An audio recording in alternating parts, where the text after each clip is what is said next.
Good morning students. Welcome to our channel Comtech Edu TV. आज हम लोग पढ़ने वाले हैं utility software. Let's start. Students, utility softwares क्या होंगे? ऐसे सॉफ्टवेयर्स जो हमारे कंप्यूटर सिस्टम की फंक्शनिंग को स्मूथ करते हैं, कि हमारा कंप्यूटर सिस्टम सुचारू रूप से चलता रहे।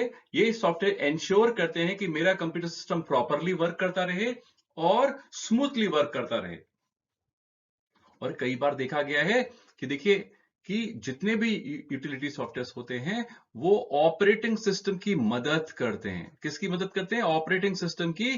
किस लिए?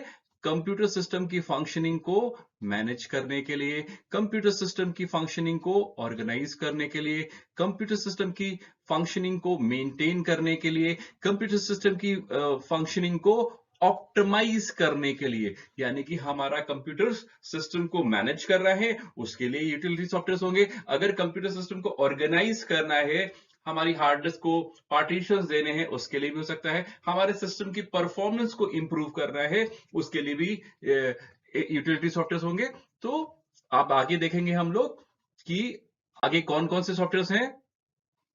Although a basic set of utility program is usually distributed with an operating system, mostly students होता क्या है कि जब भी कभी आप कोई ऑपरेटिंग सिस्टम इंस्टॉल करते हो, उसके साथ बहुत सारे यूटिलिटी सॉफ्टवेयर्स आपको फ्री मिलते हैं। लेकिन अगर आप चाहें तो उन सॉफ्टवेयर को आप रिप्लेस भी कर सकते हैं, हटा सकते हैं और बाहर इंटरनेट से एडिशनल यूटिलिटी सॉफ्टवेयर को भी अपने सिस्टम में इंक्लूड कर सकते हैं। तो मैंने आपको बताया कि यूटिलिटी सॉफ्टवेयर क्या होते हैं। अब हम लोग आगे पढ़ेंगे कौन कौन से यूटिलिटी सॉफ्टवेयर हैं। सबसे पहले एक हम बात करेंगे किसकी? डिस्क क्लीनअप की। देखते हैं स्टूडेंट्स, डिस्क क्लीनअप क्या है। सबसे पहले आपको समझना होगा कि हमारे कंप्यूटर में प्रोग्राम्स जो होते हैं, जो भी प्रोग्राम्स हम इंस्टॉल करते हैं, जैसे मैंने कोई प्रोग्राम बनाया या इंस्टॉल किया, तो वो बहुत सारी टेम्पररी फाइल्स को क्रिएट करेगा। टेम्परेरी फाइल्स बनती रहेंगी उस प्रोग्राम के द्वारा, बहुत सारी टेम्परेरी फाइल्स बन जाती हैं। और मोस्टली प्रोग्राम्स क्या करते हैं? उन फाइल को डिलीट कर देते हैं। लेकिन कुछ प्रोग्राम्स ऐसे होते हैं जो इन टेम्परेरी फाइल्स को डिलीट नहीं करते। ये फाइल्स यहाँ पे बनने के बाद पड़ी रहती हैं और ये अननीडेड होती हैं। तो ऐसी फाइल्स के कारण हमारे सिस्टम की प्रोसेसिंग डाउन हो जाती है। हमारे कंप्यूटर की काम करने की जो स्पीड है वो डाउन हो जाती है। तो हम उसके लिए क्या करते हैं स्टूडेंट्स? अब मैं एक चीज और भी यहां बताना चाहूंगा आपको कि अगर आप यहां पर जब कभी आप इंटरनेट पे काम करते हो, आप हमेशा देखिए इंटरनेट पे काम करते हैं, तो जब आपने किसी वेबसाइट को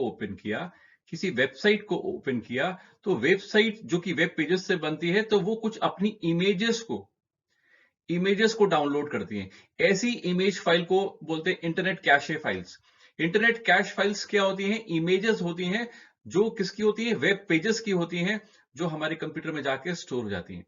ये इमेजेस स्टोर होने से फायदा क्या होता है कि नेक्स्ट टाइम आप उस वेबसाइट पर जाते हो तो वो जो वेब पेज होता है वो फास्ट, तेजी से अपलोड हो जाता है। लेकिन ऐसी इंटरनेट कैशे फाइल्स हमारे सिस्टम में इकट्ठी होती हैं।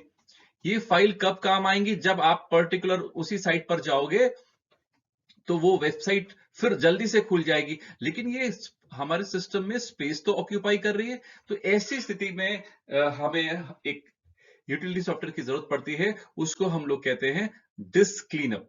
तो स्टूडेंट्स, डिस्क क्लीनअप क्या है? The disk cleanup utility helps in eliminating unnecessary files. जो भी हमारे सिस्टम में unnecessary फाइल्स है which are created by the system, जो हमने नहीं बनाई। हमारी किसी फाइल को वो डिलीट नहीं करेगा कि आपने कोई सॉन्ग लोड किया है या कोई ड्राइंग बनाई है जो इनकम्प्लीट है, तो उसको अननीडेड समझ के वो डिलीट करेगा। नो, जो सिस्टम ने फाइल बनाई है, ऐसी अननीडेड फाइल्स को, टेम्परेरी फाइल्स को वो डिलीट कर देगा। स्टूडेंट्स, होगा क्या? जितनी भी टेम्परेरी फाइल्स होंगी, इंटरनेट कैशे फाइल्स होंगी या प्रोग्राम फाइल्स होंगी, जो उसे लगेगा कि अननेसेसरी है, आज उसकी कोई आवश्यकता नहीं हमारे कंप्यूटर में, ये यूजलेस फाइलें, ऐसी सारी फाइलें जो जगह घेर रही हैं हमारे सिस्टम में, ऐसी फाइलें जिनकी जानकारी हमको नहीं है, तो डिस्क क्लीनअप क्या करेगा? उन फाइलों को डिलीट कर देगा। तो स्टूडेंट्स, अब तक हम लोगों ने पढ़ा कि हमारे पास एक यूटिलिटी सॉफ्टवेयर है डिस्क क्लीनर, जो टेम्परेरी फाइल्स को डिलीट करता है। और अगला जो हमारा यूटिलिटी सॉफ्टवेयर है वो है स्कैन डिस्क। स्कैन मतलब होता है बच्चों चेक करना। किसको चेक करना? हार्ड डिस्क को चेक करना।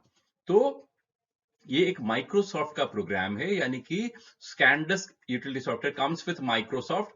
ये क्या करता है? हमारी हार्ड डिस्क को एनालाइज करता है और उसमें अगर कुछ एरर्स हैं, उन एरर्स को डिटेक्ट करके उनको रिमूव करेगा या रिपेयर करेगा। स्टूडेंट्स, तो स्कैन डिस्क हमें करता रहना चाहिए। स्कैन डिस्क से हमारी हार्ड डिस्क की एरर्स को हम चेक कर सकते हैं और उन एरर्स को फिक्स कर सकते हैं। अगर हमारी हार्ड डिस्क डैमेज हो जाएगी तो हमारा ऑपरेटिंग सिस्टम ठीक से काम नहीं करेगा, हमारे कोई सॉफ्टवेयर ओपन नहीं होंगे। तो हमें हमेशा स्कैन डिस्क को चलाना चाहिए। Scan disk can improve the performance of our hard drive and maintain the window file system। बच्चों, जब भी कोई हार्ड डिस्क होती है वो ब्लैंक होती है, वो रॉ होती है, उसको हम यूटिलाइज नहीं कर सकते। फिर हम क्या करते हैं? फॉर्मेटिंग करते हैं। फॉर्मेटिंग करने से हमारी मेमोरी में इस तरह के ट्रैक्स बन जाते हैं। और ट्रैक्स, ये छोटे छोटे ट्रैक्स हैं। ट्रैक्स भी छोटे छोटे सेक्टर्स में डिवाइड हो जाते हैं। ये सेक्शंस देख रहे हैं आप लोग, इन्हें हम लोग क्या बोलते हैं? Sectors, small portion of tracks. और इन सेक्टर्स के बनने के बाद ही हम ये कह सकते हैं हमारे कंप्यूटर में फाइल सिस्टम क्रिएट हो गया। अब हम इसमें कुछ भी डेटा स्टोर कर सकते हैं, यहां पे स्टोर कर सकते हैं। और बट अगर फाइल सिस्टम नहीं है तो हम उसको स्टोर नहीं कर सकते।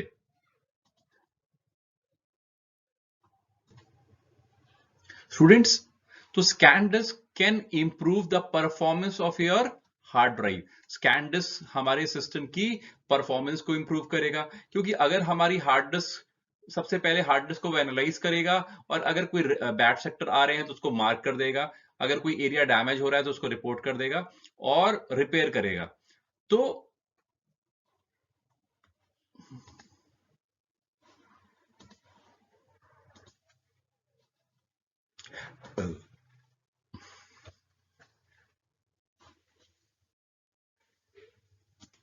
स्टूडेंट्स, आप लोग को आई होप समझ में आया होगा। स्कैन डिस्क को एक बार फिर से देखते हैं। माइक्रोसॉफ्ट का प्रोग्राम है, ये हमारी हार्ड डिस्क में आने वाले एरर्स को डिटेक्ट करता है और उन एरर को फिक्स करता है। और स्कैन डिस्क से जब हमारी हार्ड डिस्क अच्छी होगी तो हमारे सिस्टम की परफॉर्मेंस भी बेहतर होगी। हम बेहतर तरीके से कंप्यूटर पर काम कर पाएंगे, फाइलें प्रॉपरली ठीक से स्टोर हो पाएंगी और ओपन हो पाएंगी। तो स्कैन डिस्क एक बहुत इंपॉर्टेंट यूटिलिटी टूल है जिससे हमें समय समय पे चलाते रहना चाहिए। नेक्स्ट हमारा यूटिलिटी सॉफ्टवेयर है जिसे बोलते हैं डिस्क डीफ्रैगमेंटर, जिसे पहले बोला जाता था डिस्क डीफ्रैगमेंटर, और अब हम इसको बोलते हैं ड्राइव ऑप्टिमाइजर। स्टूडेंट्स, इसको समझते हैं ये क्या होता है। सबसे पहले समझते हैं डीफ्रैगमेंटेशन को हम डीफ्रैगिंग और डीफ्रैग भी कहते हैं। तो डीफ्रैगमेंटेशन जो आप पढ़ने जा रहे हैं, तो डीफ्रैगमेंटेशन मींस डीफ्रैगिंग और डीफ्रैग, दोनों नामों से जान सकते हैं आप। होता क्या है? It is the process of rearranging the data on storage medium such as hard disk for efficient storage and access। मैं थोड़ा सा आपको डिटेल में समझाता हूं। मान लीजिए आपने कोई फाइल बनाई, आपने कोई फाइल बनाई और ये मेमोरी लोकेशन, जितनी भी आपकी देख रहे हैं ये मेमोरी लोकेशन है, जितने भी बॉक्स बने हैं ये मेमोरी लोकेशन है। और मेमोरी लोकेशन की जो साइज होती है वो बाइट्स में होती है, बट हम थोड़ी देर के लिए इमेजिन करते हैं कि एक मेमोरी लोकेशन में हम 10 पेजेस स्टोर कर सकते हैं। हम पेजेस में स्टोर कर रहे हैं सपोज। तो मान लीजिए अजय ने एक फाइल बनाई और उसमें 7 पेजेस स्टोर किए, तो वो इस लोकेशन में स्टोर हो गई। फिर विजय ने फाइल बनाई, उसने यहां पे अपनी फाइल स्टोर करी। फिर एक्स ने फाइल बनाई, फिर पी ने फाइल बनाई, फिर क्यू ने फाइल बनाई, और मेमोरी की लोकेशन बढ़ती जा रही है। तो जब हम कोई फाइल बनाते हैं, जब भी हम कोई फाइल बनाएंगे उसमें कुछ सेव करेंगे तो जाके वो किसी मेमोरी लोकेशन में जाके स्टोर हो जाएगी। लेकिन ये भी पॉसिबल है, मान लीजिए मैंने एक 7 पेजेस उस फाइल में टाइप कर रखे थे और उस फाइल को ओपन किया और उसमें मैंने 22 पेजेस और ऐड कर लिए। उस फाइल में कुछ और लिख लिया, कुछ फाइल में पेजेस और बढ़ा दिए, डेटा और टाइप कर लिए। अब जाहिर सी बात है कि अगर फाइल जो एग्जिस्टिंग फाइल है उसमें कुछ और ऐड करोगे तो अब यहाँ पे फाइल की साइज तो बढ़ गई ना। अभी तक हमारे 7 पेजेस थे, बट उस फाइल को एडिट करके मैंने 22 पेजेस और ऐड कर दिए। अब हमारे 29 पेज हो गए, 29 पेजेस हो गए। अब यहां पर तो वो देखिए, यहां पर तो वो फाइल नहीं आ पाएगी, क्योंकि आपके पेजेस एक लोकेशन में 10 पेजेस स्टोर होते हैं। तो फिर ऑपरेटिंग सिस्टम ने क्या किया, यहां पे 10 पेजेस स्टोर कर लिए, और अगल बगल की जगह खाली मिली नहीं, उसने देखा खाली जगह यहां पर है, 10 पन्ने यहां स्टोर कर लिए, और एक जगह और उसको खाली मिल गई, 9 पन्ने यहां स्टोर कर लिए। इस तरह से फाइल एक है, लेकिन उसके फ्रैगमेंट्स या टुकड़े जो हैं, पीसेस हैं, अलग अलग लोकेशन पर हैं। फिर इनको आपस में लिंक कर दिया, यानी कि फाइल एक जगह है, एक फाइल के कई सारे पीसेस हैं जो अलग अलग लोकेशन में स्टोर हो रहे हैं। तो अब ये प्रॉब्लम है, ऐसी फाइलों को खुलने पे टाइम ज्यादा लगेगा। तो हम लोग क्या करते हैं, डीफ्रैगमेंटेशन चलाते हैं, जो डेटा को रीअरेंज करता है। अब होगा क्या डीफ्रैगमेंटेशन में, जरा समझते हैं। मान लीजिए हमारी फाइल के जो पीसेस तो स्कैटर्ड थे, इधर उधर पड़े हुए थे, वो डीफ्रैगमेंटेशन क्या करेगा, उन पीसेस को उठाकर एक साथ लगा देगा। उसने क्या किया, ए ए, यहां पे 10 पेजेस थे, यहां पे 10 थे, और 9 यहां हो गए, ये 29 एक साथ हो गए। एक्स एक्स एक्स को एक साथ लगा लिया, वाई वाई वाई को एक साथ लगा लिया, जेड जेड को एक साथ कर दिया। तो इस तरीके से हमारे जितने भी फाइल के जो पीसेस थे जो इधर उधर थे, उनको कलेक्ट किया और एक साथ लगा दिया, जिससे फाइल जल्दी खुलेगी। तो व्हाट इज डीफ्रैगमेंटेशन स्टूडेंट्स? डिस्क डीफ्रैगमेंटेशन का इस्तेमाल होता है कि हमारे सिस्टम की जो स्टोरेज है उसको एफिशिएंट किया जाए, उसकी एक्सेस को एफिशिएंट किया जाए। अगर एक बार आप डीफ्रैगमेंट कर लोगे तो हमारे पास बहुत सारी स्पेस मिल जाएगी, आपको ज्यादा स्पेस मिल जाएगी, जिसको आप यूटिलाइज कर सकते हो। और हमारे कंप्यूटर की जो एफिशिएंसी है, कोई फाइल के खुलने की जो स्पीड है, क्षमता है, वो भी बढ़ जाएगी। तो एक बार फिर से देखते हैं, डिस्क डीफ्रैगमेंटर क्या करता है। डिस्क डीफ्रैगमेंटेशन क्या करता है, it collects all the pieces of the file from various location of the hard disk। जो हमारी हार्ड डिस्क में किसी फाइल के टुकड़े इधर उधर फैले हुए हैं, कोई यहां पर है, कोई यहां पर है, फाइल एक है मगर उसके पीसेस अलग अलग है, उनको इकट्ठा करेगा और एक साथ लगा देगा। जब वो एक साथ लगाएगा तो फाइल की एक्सेस स्पीड हाई हो जाएगी और फाइल जल्दी खुल जाएगी। आई होप आप लोग को समझ में आ रहा होगा। तो हम लोगों ने अब तक कितने यूटिलिटी सॉफ्टवेयर पढ़े। नंबर 1, डिस्क क्लीनअप, जो हमारे कंप्यूटर सिस्टम से जितने भी टेम्परेरी फाइल्स होती हैं उसको डिलीट करता है। फिर हमने पढ़ा आपका स्कैन डिस्क, जो हमारी हार्ड डिस्क में आने वाली एरर्स को चेक करता है और उन्हें फिक्स करता है। और डिस्क डीफ्रैगमेंटर क्या करेगा, हमारे सिस्टम में जो हमारा सिस्टम स्लो हो जाता है, क्योंकि फाइल्स के पीसेस या टुकड़े इधर उधर होते रहते हैं, तो फाइल स्कैटर्ड फॉर्म में है, फाइल एक है मगर उसके टुकड़े इधर उधर बिखरे हैं मेमोरी में, आपस में लिंक है, तो उनको एक साथ कलेक्ट करता है और एक जगह पर जाके प्लेस कर देता है, जिससे हमारी फाइल जल्दी से खुल जाती है। चलिए नेक्स्ट देखते हैं। अच्छा, क्या बोला गया है, डीफ्रैगमेंटेशन से क्या होता है, इंप्रूव कंप्यूटर्स या लैपटॉप्स परफॉर्मेंस एंड स्पीड।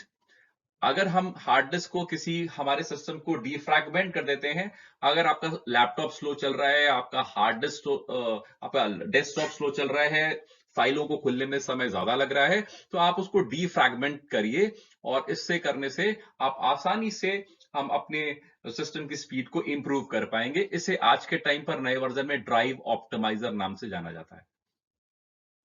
देखते हैं, कुछ इंपॉर्टेंट पॉइंट ये है कि if you don't regularly defrag your hard drive, अगर आप अपनी हार्ड डिस्क को डीफ्रैगमेंटेशन नहीं करते हैं, योर कंप्यूटर में रन स्लोली। और अक्सर होता है कि हमारा सिस्टम स्लो हो रहा है क्योंकि हमने बहुत समय से डीफ्रैगमेंटेशन नहीं किया है, और कई बार it will take long time to start up, और ऑन होने में अगर आपका सिस्टम ज्यादा समय ले रहा है, दैट मींस गाइस आपको ये करना ही होगा। आपको अपने लैपटॉप को, आपके हार्ड डिस्क की, लैपटॉप की या डेस्कटॉप की हार्ड डिस्क को डीफ्रैगमेंट करना होगा, जिसे हम ड्राइव ऑप्टिमाइजर नाम से भी आजकल जानते हैं। तो जरा देखते हैं आगे। अब अगला हमारा है, डिस्क मैनेजमेंट टूल्स भी बहुत सारे हैं जो यूटिलिटी सॉफ्टवेयर की कैटेगरी में आते हैं। स्टूडेंट्स, ये क्या होते हैं disk management tools? These utility software are used to manage data on the disk. हमारे डिस्क के अंदर जो हमारी हार्ड डिस्क होती है, उसको उसके अंदर जो डेटा स्टोर होता है उसको मैनेज करने के लिए हम इसका इस्तेमाल करते हैं। कई बार हमारी हार्ड डिस्क बहुत बड़ी होती है, तो हम उसकी मेमोरी के पार्टीशंस कर देते हैं। जैसे हमारे पास 500 जीबी का हार्ड डिस्क है, तो हमने क्या किया, 500 जीबी के पार्ट डिस्क में एक पार्टीशन सी बना दिया और एक बना दिया डी, और यहाँ पे डी की कैपेसिटी 250 है और सी की भी 250 है। स्टूडेंट्स, हम लोग करते क्या है कि हमारा जो ऑपरेटिंग सिस्टम होता है वो हमेशा कहाँ स्टोर करना चाहिए, डिफॉल्ट लोकेशन हार्ड डिस्क के सी पार्टीशन में करना चाहिए। और हमारा जो डेटा है, बाकी डेटा है, जैसे आपके कोई सॉन्ग्स हैं, आपके कोई वीडियोस हैं, आपके कोई ऑफिस डॉक्यूमेंट है, फोटोग्राफ्स हैं, उसको हमेशा डी ड्राइव में डालिए। वाई? क्योंकि अगर आपका ऑपरेटिंग सिस्टम, आपका ये ऑपरेटिंग सिस्टम खराब हुआ, करप्ट हुआ, तो आपको फॉर्मेटिंग करनी पड़ेगी। तो सी को फॉर्मेट करोगे, आपको फिर से फॉर्मेट करोगे, फिर से ट्रैक्स एंड सेक्टर्स बनेंगे, तो आपका डेटा डी में जो पड़ा है वो डिस्टर्ब नहीं होगा। लेकिन अगर आपने सारा का सारा एक ही पार्टीशन बना रखा है, तो आप जो भी डेटा स्टोर कर रहे हो सब यहीं पे स्टोर कर रहे हो, चाहे वो ऑपरेटिंग सिस्टम हो, चाहे आपके एमएस ऑफिस की फाइल हो, चाहे आपके फोटोग्राफ्स हो, सब यहीं स्टोर है। तो अगर कभी डैमेज होगा तो सबका सारा का सारा डेटा चला जाएगा। तो ये रिकमेंड करते हैं कि जब भी आप हार्ड डिस्क आप सिस्टम होता है उसको पार्टीशन करिए, उसको दो एटलीस्ट 2 पार्टीशन में डिवाइड करिए, सी और डी। अगर चाहे तो 3 पार्टीशन भी हम कर सकते हैं। तो उसके लिए हमारे पास डिस्क मैनेजमेंट टूल्स हैं। वो कौन कौन से टूल्स हैं, आज ये यहाँ पे मैं आपको दिखाने जा रहा हूं। यहाँ पर कुछ जो हमारे पास टूल्स हैं उनके कुछ नाम हैं। एक मिनी टूल पार्टीशन विजार्ड होता है, पैरागॉन पार्टीशन मैनेजर होता है। ये जितने भी नाम आप देख पा रहे हो, ये सारे के सारे जितने भी हैं, mini partition tool, partition wizard, Paragon partition manager, ये सारे के सारे डिस्क मैनेजमेंट टूल्स होते हैं जो आप इंटरनेट से डाउनलोड कर सकते हैं। अब आगे देखते हैं स्टूडेंट्स। बैकअप बहुत इंपॉर्टेंट चीज है। बैकअप का मतलब क्या है? अगर आपकी ये हार्ड डिस्क है, मान लीजिए ये हार्ड डिस्क है, ये हार्ड डिस्क है जो हमारे सिस्टम में लगी है, और हमने एक हार्ड डिस्क एक्सटर्नल लगा ली, बाहर एक पेन ड्राइव ले ली या हार्ड डिस्क ले ली। अगर हमारा इसमें डेटा है, उसको हम समय समय पर इसको कॉपी कर ले, बैकअप ले ले। बैकअप का मतलब है अपने डॉक्यूमेंट की कॉपी को किसी दूसरी ड्राइव में डालना। सी ड्राइव से हम डॉक्यूमेंट की कॉपी कहां डाल रहे हैं? डी ड्राइव में। यानी कि अब डेटा सी में भी है और डी में है। तो अगर कभी किसी कारण से आपकी सी ड्राइव में कुछ प्रॉब्लम हो गया और हमारा सारा डेटा इरेज हो गया, तो हम क्या कर सकते हैं? हम उन फाइलों को जो डी ड्राइव में बैकअप लिया था उन्हें रिस्टोर कर सकते हैं, तो वापस डी से सी में मिल जाएंगे और इस तरह से हमारा डेटा का लॉस नहीं होगा। तो what is Microsoft backup? The Windows Backup Microsoft Backup utility helps you to create a copy of the information on your hard disk. Backup क्या करता है? हमारे डेटा का कॉपी क्रिएट करता है और उसे दूसरी ड्राइव में डाल देता है। इसका फायदा ये है कि हमारी अब कभी सी ड्राइव में कोई प्रॉब्लम आ गई, किसी कारण से डेटा हमारा डैमेज हो गया, या आजकल बहुत सारे रैंसमवेयर अटैक्स होते हैं। द रैंसमवेयर अटैक्स एक तरह के वायरस अटैक्स हैं जो आप बाहर के लोग आपके सिस्टम को हैक कर लेते हैं, और कभी आपने किसी लिंक पर क्लिक किया और कोई मेलिशियस या कुछ अनवांटेड सॉफ्टवेयर आ गए जिनका इंटेंशन गलत है, वो हमारे सिस्टम पर आके हमारे सारे डेटा को कोडेड फॉर्म में कर देंगे।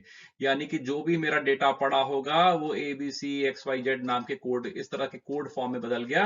यानी कि मैं अपनी फोटोग्राफ के अपने डेटा को देख नहीं पाऊंगा कि मेरे पास कौन से फोटोग्राफ है, कौन से वीडियोज हैं, कौन से डॉक्यूमेंट्स हैं। सब इनक्रिप्टेड हो जाएंगे, सब कोडेड फॉर्म में हो जाएंगे।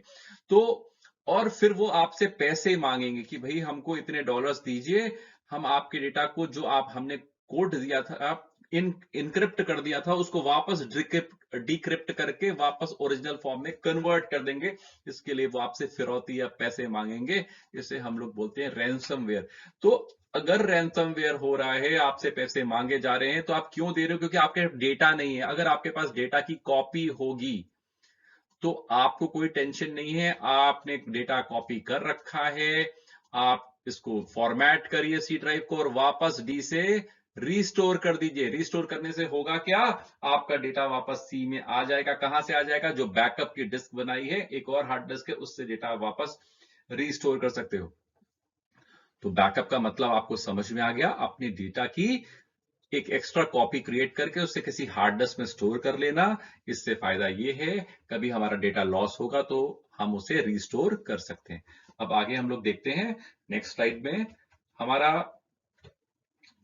एग्जैक्टली इसको मैं एक बार इरेज कर देता हूं, तो आपको मैंने आपको समझाया है आप इसको लिख सकते हैं। मैंने आपको एक लैंग्वेज फॉर्म में भी दे दिया है, आप इसको नोट भी कर लीजिए। चलिए आगे देखते हैं स्टूडेंट्स। अब हम पढ़ने वाले हैं कॉम्प्रेशन टूल्स। स्टूडेंट्स, कॉम्प्रेशन का क्या मतलब होता है, देखिए छोटा सा एग्जांपल है। जब आप कभी अपने घर से बाहर निकलते हो, तो आप जब बाहर जाते हो तो आप अपने कपड़ों को, अपने जो भी आपके पास आइटम्स है उनको बैग में पैक कर देते हो। अगर कपड़े लेके जा रहे हो तो उसको प्रेस करके तह लगाकर रख देते हो, जिससे वो कम से कम जगह में आ जाए। पहले कपड़े बहुत ज्यादा जगह पे फैले थे, बहुत सामान फैला था, लेकिन उसको जब आप प्रेस करके एक अटैची में डालते हैं तो वो कॉम्प्रेस्ड फॉर्म में हो जाते हैं, और फिर आसानी से आप इधर से उधर ले जाते हैं, और जहां जरूरत हुई तो फिर उसको अनपैक करके फिर से कपड़ों को बाहर निकाल लेते हैं और आप उनको यूटिलाइज कर लेते हैं। ये तो हम आम जीवन में करते ही करते हैं। तो कॉम्प्रेशन बेसिकली हम कपड़ों को प्रेस क्यों कर रहे हैं, बैग क्यों पैक कर रहे हैं, क्योंकि बैग पैक करेंगे तो कम जगह में सामान आ जाएगा और आसानी से हम एक जगह से दूसरी जगह पे जा पाएंगे। In the same way computers में भी बहुत सारी जब फाइल्स होती हैं और उनको जब हम एक सिस्टम से दूसरे सिस्टम में इंटरनेट के थ्रू ट्रांसफर करते हैं तो उन्हें हमें कॉम्प्रेस्ड करना पड़ता है। कॉम्प्रेस करने से उनकी फाइल की साइज छोटी हो जाती है। तो उसके लिए हमारे पास कुछ कॉम्प्रेशन सॉफ्टवेयर हैं। तो पहले पढ़ते हैं फाइल कॉम्प्रेशन क्या है। File compression software enables user to compress files.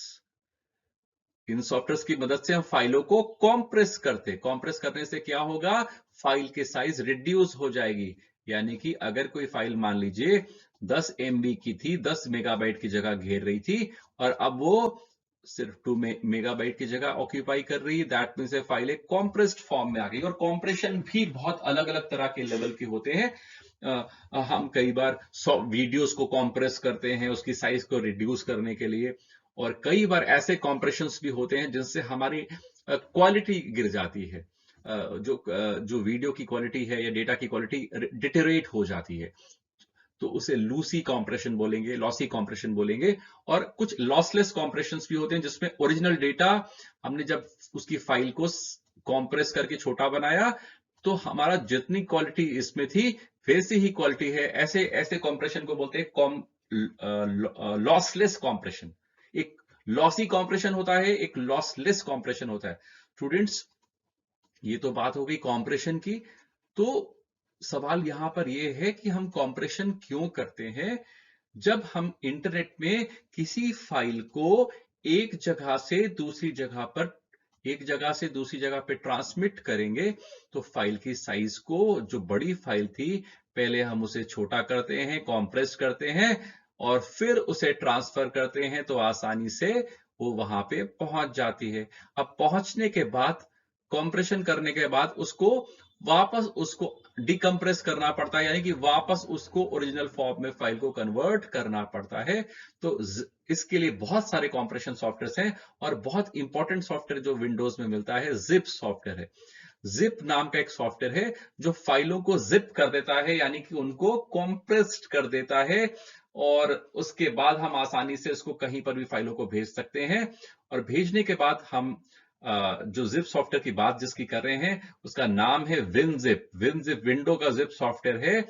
ये क्या करेगा, फाइलों को जिप कर देगा, आप फाइलों को आसानी से वहां दूसरी तरफ भेज देंगे, और फिर वहां पर जहां पर उसे रिसीव किया गया है, डाउनलोड किया गया है, वापस वो अनजिप कर लेंगे। तो जिप सॉफ्टवेयर को वापस क्या करना पड़ता है, अनजिप करना पड़ता है। अनजिप से वो ओरिजिनल फॉर्म में जाता है। तो पहले हमने क्या किया, फाइल ज्यादा थी, जगह ज्यादा घेर रही थी, जिप किया, साइज कम हो गई, फिर उसे हमने सेंड कर दिया, और जिसके पास पहुंची उसने उसको यूटिलाइज करने के लिए उसको अनजिप कर दिया। तो जिप और अनजिप करने से सॉफ्टवेयर की साइज कम या ज्यादा हो जाती है।